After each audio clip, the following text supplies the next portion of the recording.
This is the Benefits Buzz Podcast, your weekly pulse on what's happening in the world of employee benefits. Brought to you by your friends at WEX, who believe in simplifying benefits for everyone. Now listen up and let's get buzzed. Hello and welcome to Benefits Buzz, a WEX podcast. In today's episode, we'll explore the evolving world of employee benefits. With workforce diversity growing, the traditional one-size-fits-all benefit model is just really no longer sufficient. So join us today as we speak with Matt Dallahan, Vice President of Product Management for Benefits at WEX, about using data and technology to tailor benefits packages to each employee's unique needs. Matt, thanks for being here. My pleasure. Really looking forward to it. Yeah, thanks for the intro, Nathan. I'm excited about this topic, and I know you are as well. It is a my way or the highway kind of culture, it feels like, right? Like we just want things the way we want it. And that not only pertains to our fast food, but gosh darn it, our benefits as well. So Matt, I want to talk to you about, right, there's this desire, right, for individuals to want things personalized, tailored to them. And so I have to ask you, what are some of the reasons then, right? If you're an organization, you're a company that you like to, beyond maybe what feels like the obvious, why should organizations consider providing a personalized benefit experience for their employees? Sure. The one thing I'd say at the start is, benefits, we tend to think of ourselves as different, and the employee benefits industry is different than other walks of life. But in some respects, that's very true. And in some ways it's not. And I think about my experience of using just about any other product, whether Amazon, Netflix, whatever it is, it's highly personalized, right? Mm-hmm. Okay, Matt, here are some products you might be interested in. Here are some things that look like they'll meet your needs or your previous history in working with us. And a lot of our approach to this was born from the idea of like, well, if we can do it there, why can't we do it here? And you think about the convenience that provides to everybody in using those services. Then we layer into some of the benefits specific challenges that we're trying to overcome, which is, look, benefits are confusing for a lot of people. Benefits are expensive. They're one of the most expensive things, probably after your mortgage or a car. You're not spending more on a month or your house, I should say housing and transportation. You're probably not spending much more on a month than you are on employee benefits. The average is about $1,300 per employee per month that employers are spending, right? And so it's a big expenditure and people are confused by it. And so as a result, what we see is people struggle to make the best decision. And so when I think about the opportunity for personalization in the benefits space, it's how do I use the data that we know? How do we help somebody make a better decision for something that's really expensive and really important? And so, that's how we think about the opportunity around personalization and employee benefits, whether that's in using your HSA or whether that's in the enrollment process in benefits administration. Like, how do we help you have the information that you need that's specific to you and your circumstance to help you make the right decision? That makes sense. Oh, go ahead. Go ahead, Nathan. I'll just make a comment. It's so funny you mentioned that. It's everywhere we go. I joked about fast food, but I love that, right? We are served on any kind of entertainment we're consuming, our Spotify playlist, our Amazon. What do you like? What would you like? This is what you've been listening to. This is what you would like. And I think we as a culture, come to expect that. And I think, it's great to have when I'm surfing Netflix. But boy, with something confusing like benefits, it's almost like we need these things because they're confusing enough. How can I make it simplified and how can I make it personalized? It seems like a huge, huge win. I completely agree with you, Eric. I think it's just incredibly important to make these personalized to the individual. And Matt, I love that you brought up Amazon because transparently, I'm pretty jaded about whether or not I'll go to an organization or spend money with an organization if they're not willing to at least kind of make it personalized for me. That's a big thing for me individually. And I have to think that with it being such a competitive job market right now, that there's a space where offering personalized benefits could actually help attract and retain top talent. But what are your thoughts on that? Is this actually a tool that HR professionals can leverage in their own talent acquisition space? Yeah, I mean, absolutely. I think it could certainly become a differentiator, right? And I think what it should lead to for HR professionals is once we get folks on the path of making better decisions, right, in the benefits we're offering, is spotting the gaps in the offering or spotting new needs in the offering, right, that we need to be able to address. And so, whether it's, hey, I need to take care of family members, and so maybe there's a gap there, or what we hear consistently is employees want more flexibility in terms of benefit offerings. So lifestyle accounts. I know the benefits buzz has done a lot of talking about lifestyle accounts, but part of it is born from that gap, right, in the market. But what are some of the other unmet needs that we see out there? But even in the core benefit, right? To be able to say to an employee, look, we're going to provide you these tools that, number one, are going to help you, get the best protection.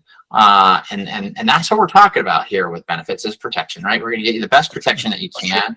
And then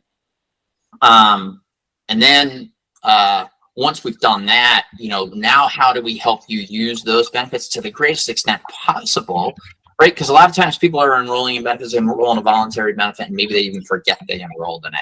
And so, again, I think it's a really strong value proposition for an employer to say, like, we are going to help you get the most out of the benefits that we provide to you. And personalization is really the key to that. We're going to serve up messages to say, hey, you just had this claim.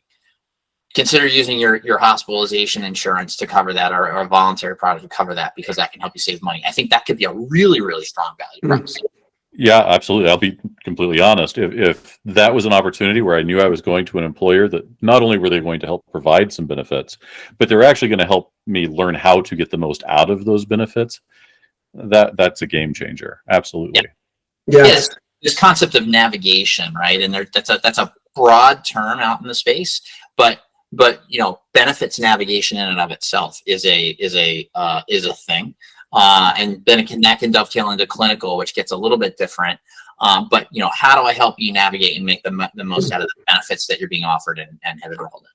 Yeah, and to all those talent acquisition folks at HR that are listening, this is sort of our call to action, right? I think part of this is communicating to your applicants and to your candidates, like, here's something that, hopefully you're able to provide, and say, hey, we're going to walk you through, we're going to help. Obviously, we can't give you any advice, but we're going to make it super easy for you to determine what is the right, and here are some of the reasons why. So I love that. The other side, right, if you're in HR and you're listening, like, okay, that's great, but one other thing that's top of mind for them is, once they've come on board, is how can personalized benefits help employees feel more engaged, or drive that employee satisfaction, so they feel like when they're already at the employer, these benefits are working for me, which will equate to happier employees, those that are seeing the rewards of these powerful benefits, right? Right. Yeah, it starts with confidence for me, right? If I can help somebody feel confident in the decision that they've made, yes, I'm in the right set of benefits. And like the statistics are, it's less than 50% of people feel confident that they're making the right decisions, right? Wow. So I'm going to spend all this money every year. Me and my employer are going to invest in these things, and I'm not really sure I've got the right stuff, right? I mean, so that's not exactly something that's going to drive a ton of engagement. But I feel like if we can kind of put the shoe on the other foot and say, like, people feel great about the decision that they made during open enrollment.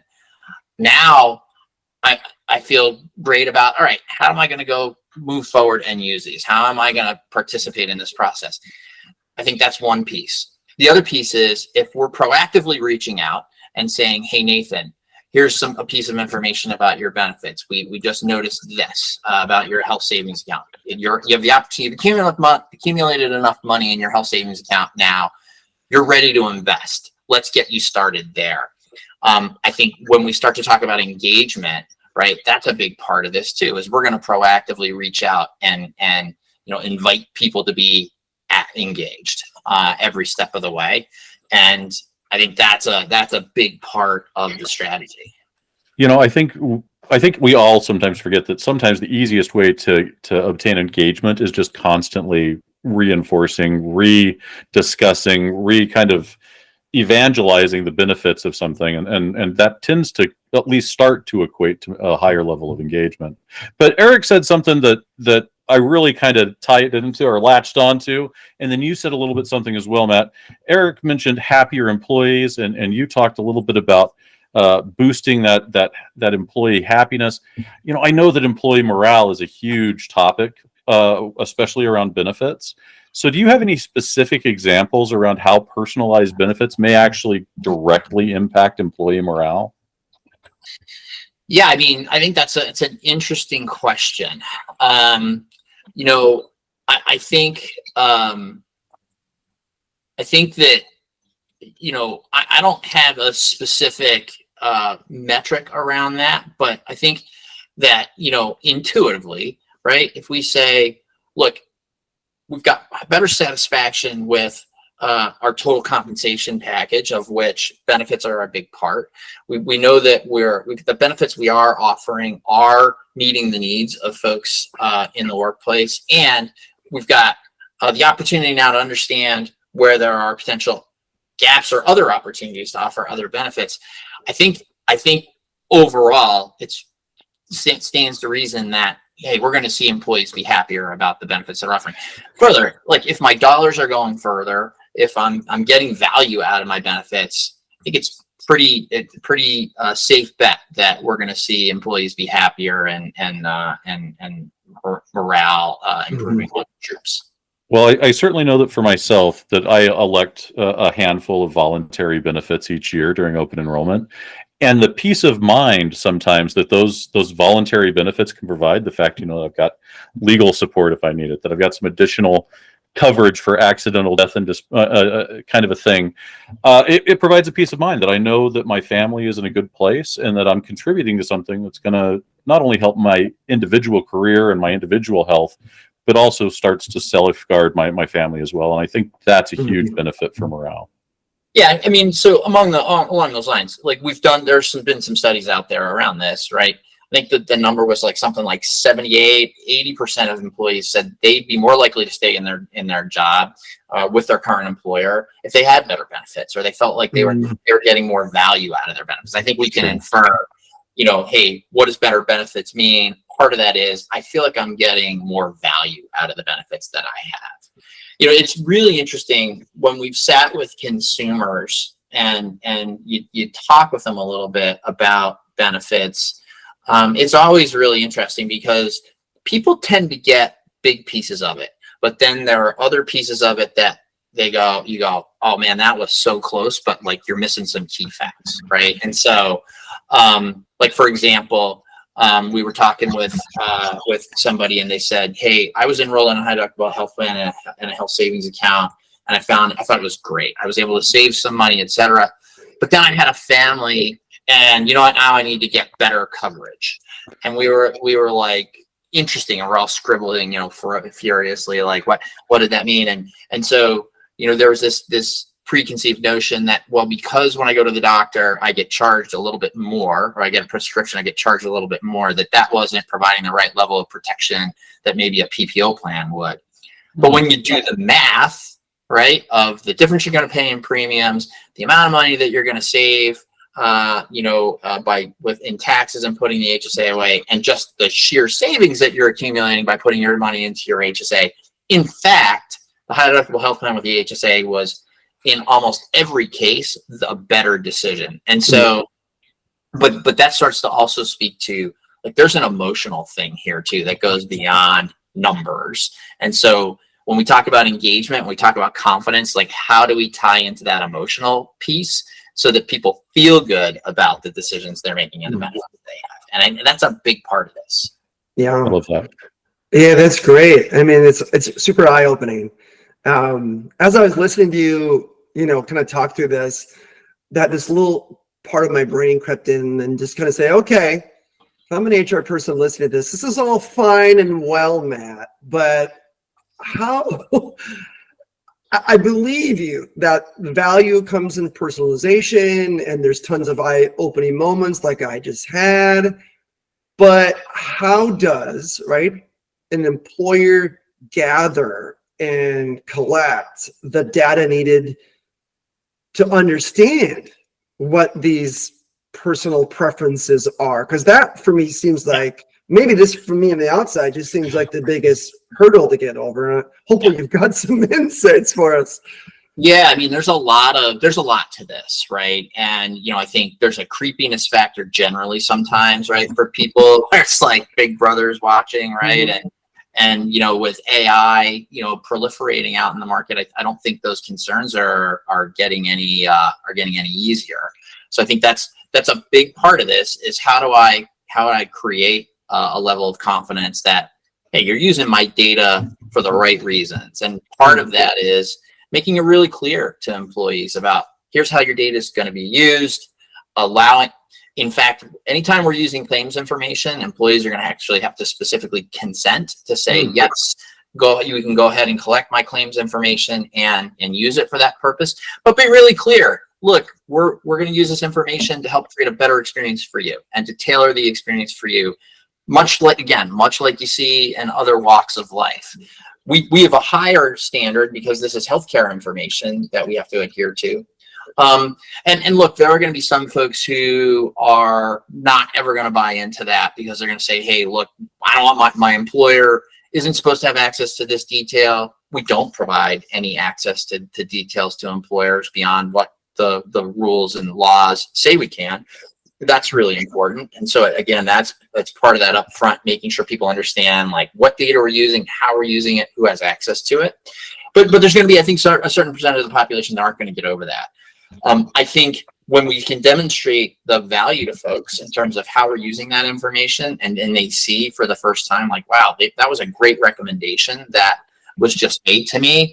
I think that helps overcome some of those challenges. But we know there's some employees who just flat out aren't going to trust their HR department. That's okay, and so. But I'd say, really being transparent on the upfront, getting people to opt in, getting people to consent in terms of how their data is going to be used is a big part of this. I think that makes so much sense, though. Proactive communication is almost always the most successful approach people can take. And I think to level set the expectation of, hey, we're doing this to make it better for you, I think tends to get people a little bit more engaged if they know that this is all being done with the end user in mind. So you start by knowing the why. I think that's a huge win. So, but on that topic, of course, because I love that Eric asked the question about, hey, how are they supposed to do this? Let me ask a follow-up to that, which is there a place that technology is helping to streamline this process of actually offering and managing personalized benefits? Yeah, I mean, absolutely. I've said this before. I think a big part of what we're trying to do is how do we take something that's complicated and, following our mission here at WEX, how do we use that how do we take something complicated and make it simple, right? And I feel like we're at a moment in time where the convergence of the problem we're trying to solve and benefits of simplification and helping people better understand. My dog just walked in. Welcome to the show. He's excited for the show. That's right. Pull up a chair.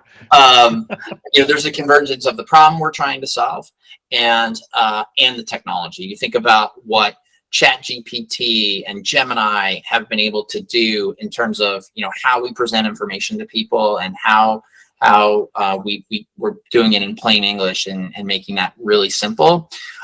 Think about those two things, and I think AI can play a huge role in solving this problem, right? And so I feel really good about that convergence and how those two things can come together. The other thing that we've been doing is looking at some behavioral studies, behavioral economics, and totally fascinating field there, and trying to borrow from other industries. But how do we behaviorally help people and inject that into the technology? So, for example, in the past, I think benefits has really focused on we need to educate people, and you get lots of information and videos and all of these things. How do we provide this information in sort of very digestible, bite-sized nudges that can really help people just in time, information that I need when I need it in the channel that is most impactful for me. That's a big part of the technology as well. And so, it's not just as simple as, putting a bunch of stuff out there and hoping people read it or whatever. It's, again, it's personalization. So it's got to run all the way through the chain. How does a millennial look at information versus somebody who's been in the workforce for a little bit longer and in a different part of their journey? How do we appeal to them? And so it starts to get pretty complicated. How do we look at the channel? How do we look at the messaging? What's going to resonate with Eric maybe isn't going to resonate with Nathan, right? Because of differences. And so there's a lot that goes into it, this. That's good. You already touched on. I'm glad you addressed it because the AI pocket, the AI question was in my back pocket, just ready to. Yeah. So I was going to hit you with that, and you kind of addressed that. So thank you.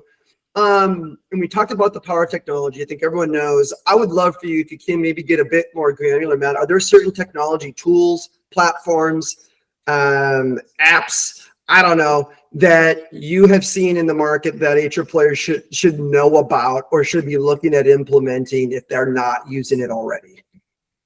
Only ones from Wax. That's good.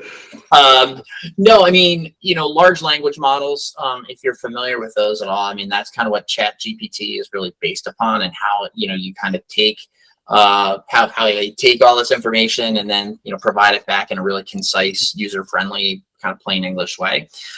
That's something that we're making a big push around that. We'll be launching a new version of the version 1 of our benefits assistant, benefits advisor here in a couple of months in our Ben Admin product. And it really ask a question: what's my deductible? What is a deductible? And it'll come back with a very simple explanation of what a deductible is. Here's what your deductible is. Here's what that means, etc. And so I would say, when we talk about AI, large language models are really critical for this.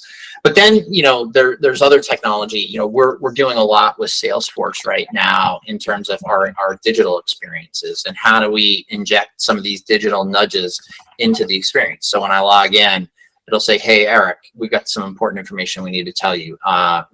Here's a banner image, or here's a text message," or whatever the case may be, with the information that you need. And so, again, kind of that multi-channel, really kind of taking marketing technologies, things that have been used to sell things in the past, and applying them to our problem of how do we get people to understand and engage with their benefits a little bit more frequently.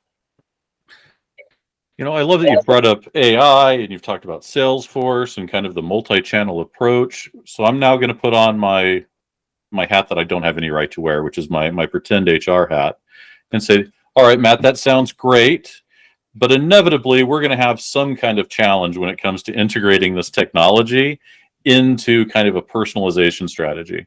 So what would you say to those HR people who say, whoa, I'm not sure I'm even comfortable with AI, let alone that I want to use it for benefits? How can they help overcome some of those objections?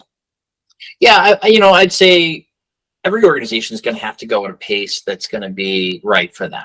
I'd say there are probably going to be some organizations that are more comfortable with it than others, right? I would tend to think organizations that are more in the technology field, for example, might have a higher comfort level than others that aren't.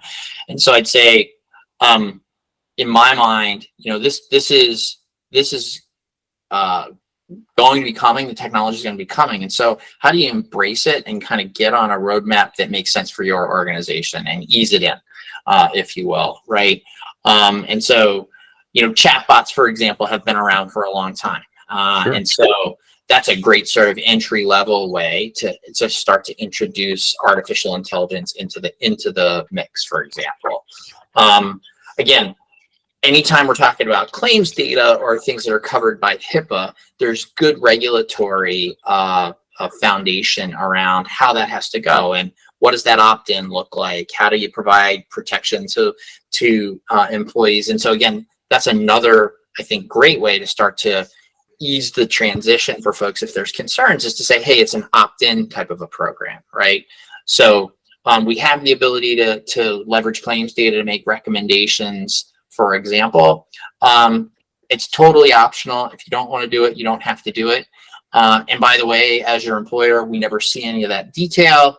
But again, it's optional. And so, I think those are probably a couple of ways, because I think for the employer, what this amounts to is if we can enable better decision making, we can enable people to be making, have more confidence in how they're using their benefits and getting the most out of their benefits.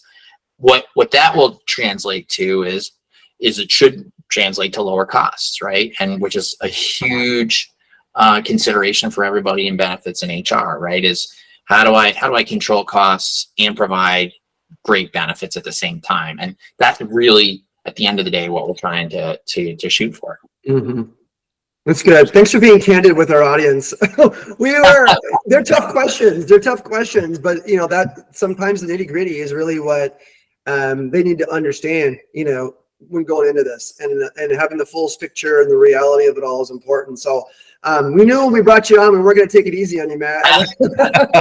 But seriously, if I can create a better experience for somebody, right? Yeah. I can create an experience in which somebody is, getting more value, getting, the information they need through the channel they need it, and kind of getting more direction. And that's going to create a better, cost outcome or a better quality outcome, importantly, for the employer. Like that's a win-win for everybody. Yeah. You cued my next question, Matt, because I was just going to hit you with the KPI question, right? Like, hey, if I'm going to invest in the effort and listening and gathering the data and providing personalized, right, and experience, they're just like everyone else. They have to show, HR pros they have to show ROI. They have to show the return on this. Yep. And that can come in a variety of different ways, whether that's cost savings or engagement. So I'd love to hear, like, what are your recommendations for HR pros who look to saying, yep, we can get there. This is going to take a bit of a lift, but here's what's at the end of the tunnel, and here's how we're going to be able to measure the impact of listening and understanding and providing that personalized experience. Yeah, so one of the big things that we're looking at is to what extent are people properly insured, right? So you've heard of probably this concept of overinsurance or underinsurance. Overinsurance, hey, I'm paying too much. I'm investing too much in my insurance products, and I probably don't need to. Underinsurance, obviously, I'm taking some risk, and so how do we hit that sweet spot of people are in a good spot of the amount of risk that they're taking on versus the amount of protection that they're buying? So I'd say that's one of the KPIs that we're actually going to be serving up to employers as part of some of our products, is how's your population doing relative to the decisions they're making, and are they appropriately insured? Do they have the right level of protection they need? That's a big one. And that, I think, really kind of cuts to the chase on cost. And it should also, be an indicator around quality as well, right? And so that's a big one. Outcomes are always going to be, health outcomes are always going to be important, right? So if I maybe I'm saving money, but if people aren't getting the care they need, we're not getting the health outcomes they need, that's obviously still really, really important. It's something that's always top of mind for our HR professionals. And again, I think, it should manifest itself in some cost savings if we're successful in doing it, because we know that people are, in many instances, again, either overinsured or underinsured. And in both cases, that has financial implications for the employee and the employer. And so those are a couple that I would, how much time are they accessing the resources that they're using, right? And I think that's another big one. Like, great, if we create these resources, we create this personalization strategy, but they're being ignored, that's not great. In some of the work that we've done to date, we know, for example, there's a thirst for this stuff. We're getting open rates on messaging that we're sending that are far better than what we're seeing in other areas. We're talking 10, 20 percentage points higher than what you would see in a traditional marketing campaign, because people are, they crave the information, right? They want the help. And so, are they accessing the resources that are being made available to them? Those are a couple, sort of quick ones that I'd highlight. If those were the quick ones, Matt, that was a wealth of information. I was scribbling furiously as you talked. I love these experiences because I feel like we get to speak to, consummate professionals like yourself, and we really get to learn a lot in our own seats. That having been said, seeing as we have you, a vice president of product management, on the call today, on the show, I have a question for you. Where do you anticipate the future of benefits personalization going? There's a lot out there around this.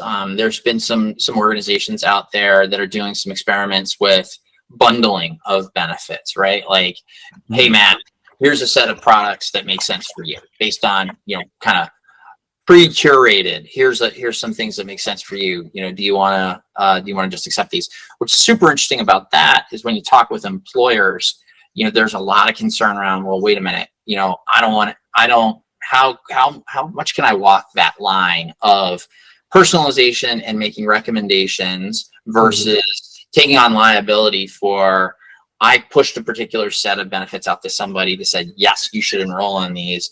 And now Eric's mad at me because not happy with the set of products.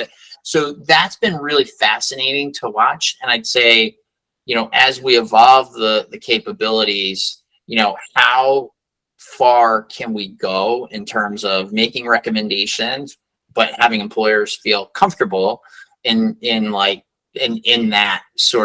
that risk, if you will, around, hey, I made a recommendation to somebody and they're mad at me, or God forbid, hey, there's some kind of litigation or legal recourse, right, that somebody's looking to take against you. And so I'd say that's an issue that we really need to keep our eye on and to be mindful of that line.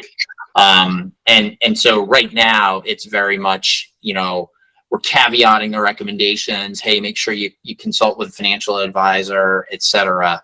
But, the way I talk about that is right now we're in the phase of answering the what is a type of a thing versus a what should I do, and so I think that'll be the evolution over time. Is we'll get further along in allowing the technology to say what should I do, very much like you would have if you were talking to a human being. And again, brokers, that's what a broker does, and so we're not looking to replace brokers. We love brokers. So again, it's really all along the lines of helping people sort out the various options that they have and make a good decision. But so that's the evolution that I see, Nathan, is the opportunity to really provide that guidance. And then again, it's a 365-day-a-year experience as people have a need. So you have a child, what are the implications of that in terms of your benefits decisions that you need to be thinking about? How do we provide guidance at those key moments? Or you're diagnosed with a particular condition, what are the resources available to you that your employer provides? Do they provide a specialty care program specific to that particular condition? So there's so much opportunity around that. But again, it's kind of treading that fine line of, and taking into consideration the employer perspective and some of the liability associated with that. Sure. I love that. I love trying to move the needle. It's actually very exciting to move the needle from what is over to what should I. I think that's really insightful. Well, thank you very much for joining us today, Matt. Your insights were invaluable. You're a great guest on the podcast. Please promise that you'll come back for another episode with us. Anytime. He doesn't get. I was just saying he doesn't get a choice, Nathan. We just force Matt on the podcast because I'll take it. I'll take the forcing as well. Well, thanks again, Matt. Truly, and thank you to all of you, our listeners, for tuning in to today's episode. If you haven't already, please subscribe to Benefits Buzz and leave us a review. We'd also love to know what topics you may be interested in, so we can curate those for you. Thank you much, everyone.